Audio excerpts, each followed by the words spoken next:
Apples, Pips and All by Samuel Jackson. William loved fruit. He even had his very own apple tree that his granddad had helped him plant. Every fortnight, at the weekend, William would go to his granddad's house to eat great big bowls of fruit salad, but also to pick any new apples that might appear on his tree.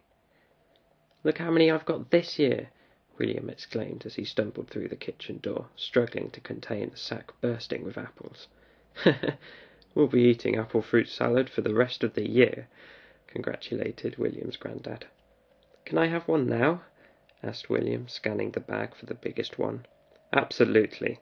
We'll both have one," said William's granddad, as he grabbed the closest one to him, flicking an indignant slug off with his index finger, before quickly buffing the apple against his shirt and plunging his teeth into its sweet, crisp flesh.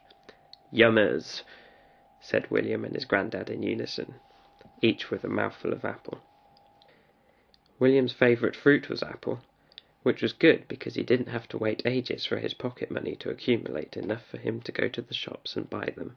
He would simply get apples for free every fortnight weekend from his very own apple tree.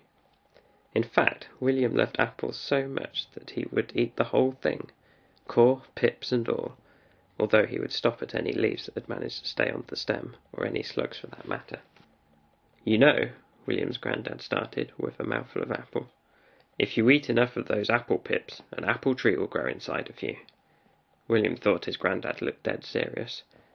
"Don't be silly, Granddad," giggled William. "Trees can't grow in people." "If you eat enough pips, they will," continued William's granddad. "But look at the time. We need to get you home." William waved goodbye to his granddad, but couldn't help thinking about what he had said.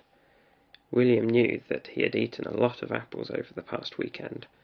The more he thought about it, the more he wondered if it was true. After all, nobody else he knew ate the whole of the apple, core, pips and all.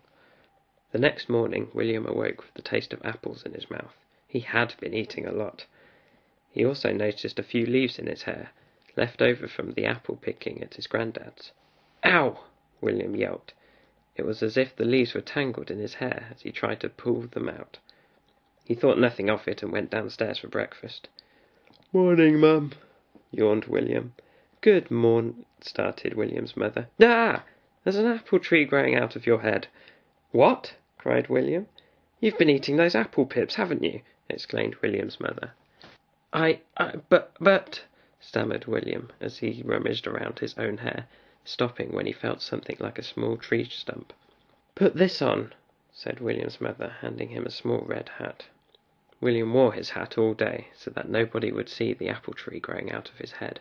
Refusing to give up his favourite fruit, he continued to eat apples, and the tree got bigger and bigger and bigger. "We'll have to get you a bigger hat," announced William's mother for the umpteenth time that week. "If you keep eating apples, that tree is just going to grow and grow." But William didn't stop eating apples.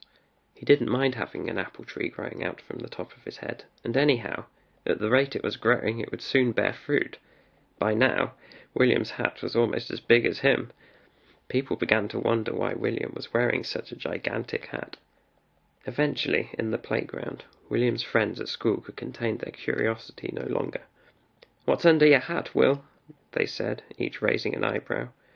"Well," William said hesitantly, "it's an apple tree," and he flung his hat high into the air, revealing a tall, swaying apple tree.